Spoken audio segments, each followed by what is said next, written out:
আসসালামু আলাইকুম। সংবাদে আপনাদের সবাইকে স্বাগত জানাচ্ছি। আমি ফিরোজ তোহা। শুরুতেই সংবাদ শিরোনাম। বাংলাদেশের সর্বশেষ গুরুত্বপূর্ণ আপডেট সংবাদে আপনাকে স্বাগত। শুরুতেই সংবাদ শিরোনাম, পরে বিস্তারিত।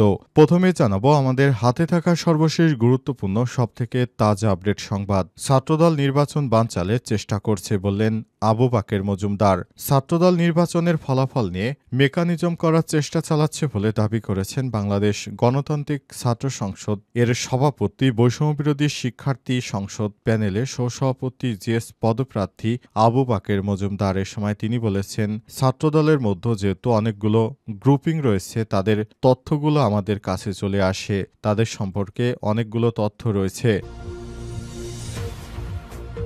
এরপর জানাবো ডক্টর মির্জা গালিবের ফেসবুক পোস্ট, ভিসির সামনে বিএনপির ক্ষমতা দেখানোর রাজনীতি আর বাংলাদেশে চলবে না। বিশ্ববিদ্যালয়ের উপাচার্যের সামনে ক্ষমতা দেখানোর রাজনীতি আর বাংলাদেশে চলবে না বলে মন্তব্য করেছেন বাংলাদেশ ইসলামী ছাত্র শিবির ঢাকা বিশ্ববিদ্যালয় শাখার সাবেক সভাপতি ও যুক্তরাষ্ট্রের হার্ভার্ড বিশ্ববিদ্যালয়ের সহকারী অধ্যাপক ডক্টর মির্জা গালিব। আজ নিজের ভেরিফাইড ফেসবুক আইডিতে এক পোস্টে এই কথা বলেন তিনি।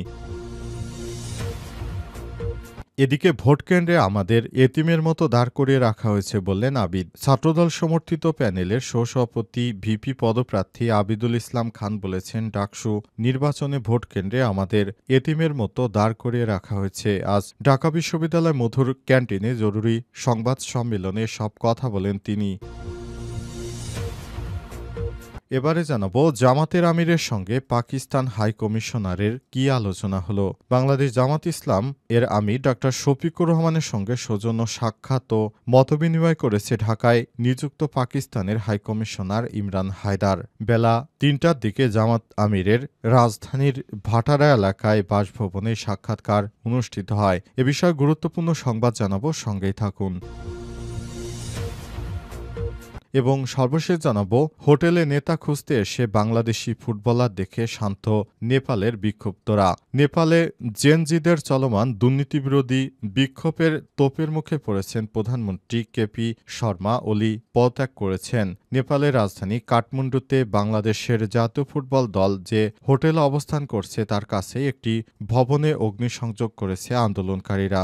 বাংলাদেশ দলের খেলোয়াড়দের মধ্যে আতঙ্ক ছড়িয়ে পড়ে। সময় তারা হোটেলে এসে ওই দেশের নেতাদের খুঁজতে থাকে। তখন বাংলাদেশ দলের ফুটবলারদের দেখতে পেয়ে বিক্ষুব্ধরা শান্ত হয় এবং তারা বাংলাদেশি ফুটবলারদের সঙ্গে ছবি তুলে তারপর সেখান থেকে চলে যায়। অবস্থায় বাংলাদেশি ফুটবলাররা বর্তমান নেপালে তারা নিরাপদেই রয়েছে বলে নিশ্চিত করেছেন তারা। প্রিয় দর্শক, এতক্ষণ শুনছিলেন সংবাদ শিরোনাম, এবারে বিস্তারিত।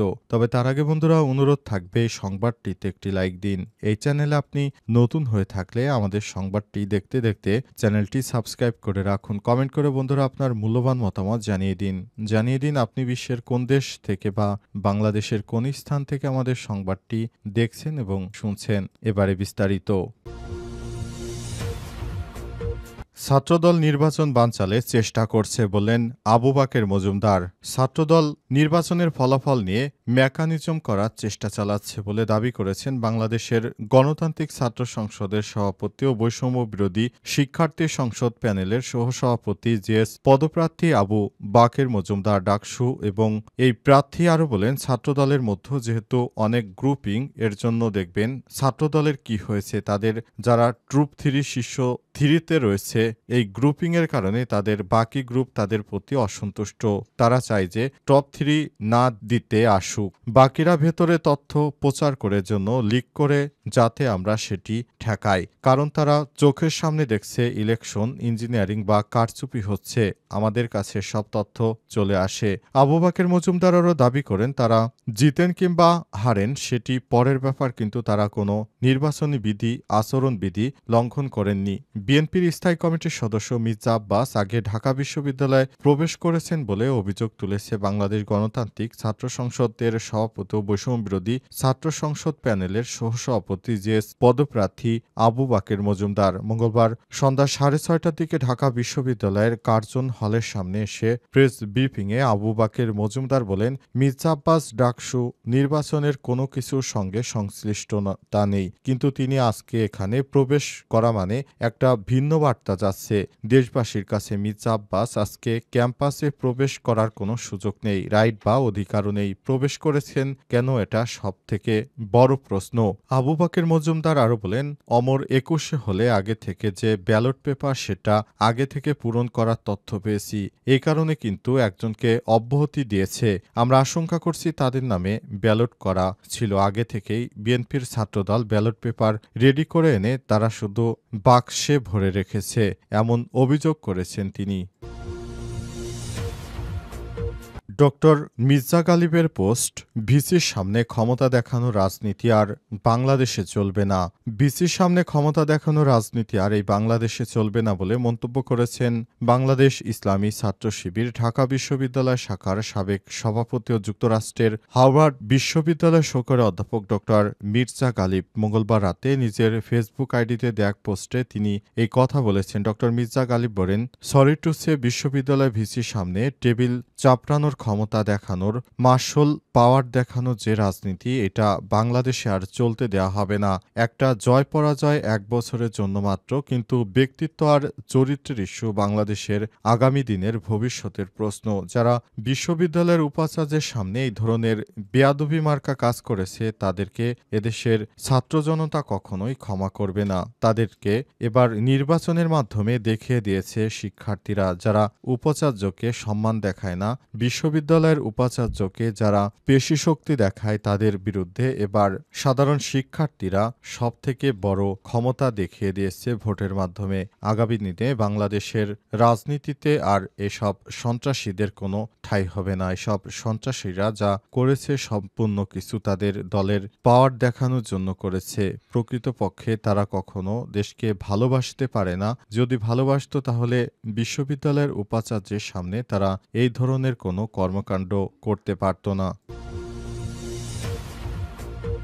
ভোটকেন্দ্রে আমাদের এতিমের মতো দাঁড় করিয়ে রাখা হয়েছে বললেন আবিদ। ছাত্রদল সমর্থিত প্যানেলে সহসভাপতি ভিপি পদপ্রার্থী আবিদুল ইসলাম খান বলেছেন, ডাকসু নির্বাচনের ভোট কেন্দ্রে আমাদের এতিমের মতো দাঁড় করিয়ে রাখা হয়েছে। মঙ্গলবার ঢাকা বিশ্ববিদ্যালয় মধুর ক্যান্টিনে জরুরি সংবাদ সম্মেলনে সব কথা বলেন তিনি। আবিদুল ইসলাম খান বলেন, আমরা যখন বিভিন্ন ভোট কেন্দ্রে গিয়েছি আমাদের এতিমের মতো দাঁড় করিয়ে রাখা হয়েছে, আমাদের সময় নষ্ট করা হয়েছে। তিনি আরও বলেছেন, রোকেয়া হলের এক মেয়ে হলের ভোট কেন্দ্র থেকে বের হয়ে আমাদের কাছে অভিযোগ করেছেন, ভাই, আমাদের যে ব্যালট পেপার দেয়া হয়েছে তাতে আগে থেকেই সাদিক কায়েম এবং SM ফরহাদের নামে ক্রস চিহ্ন দেয়া ছিল।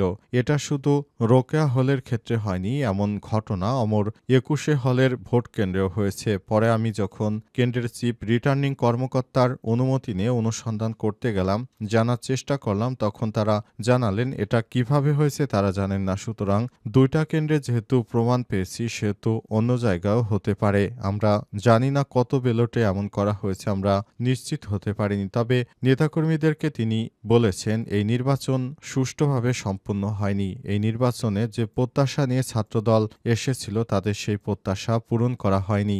এ কারণে ছাত্রদলের নেতৃত্ববৃন্দরা তারা জামাত শিবিরের বিরুদ্ধে বিভিন্ন স্লোগান দিচ্ছেন। ইতিমধ্যে তারা বিশ্ববিদ্যালয়ের উপাচার্য নিয়াজ আহমেদের সামনে গিয়ে ছাত্রদলের ঢাকা বিশ্ববিদ্যালয়ের সভাপতি গণেশ কুমার সাহস, তিনি পেশি শক্তি দেখিয়ে বিশ্ববিদ্যালয়ের উপাচার্যকে ধমক দিয়েছেন। পরে ছাত্রদলের কেন্দ্রীয় নেতারা বিশ্ববিদ্যালয়ের উপাচার্যের সঙ্গে এই ধরনের ঔদ্ধত্যপূর্ণ আচরণ করার কারণে সাহসকে নিবৃত্ত করার চেষ্টা করেন। এ সময় উপস্থিত ছিলেন ছাত্রদলের বিভিন্ন ইউনিটের নেতৃত্ববৃন্দরা। তারা অভিযোগ করেছে বিশ্ববিদ্যালয়ের উপাচার্য নাকি ছাত্র শিবিরের সঙ্গে সম্পৃক্ত রয়েছে, তাদেরকে জেতানোর জন্য বিভিন্ন কারচুপির আশ্রয় গ্রহণ করেছে।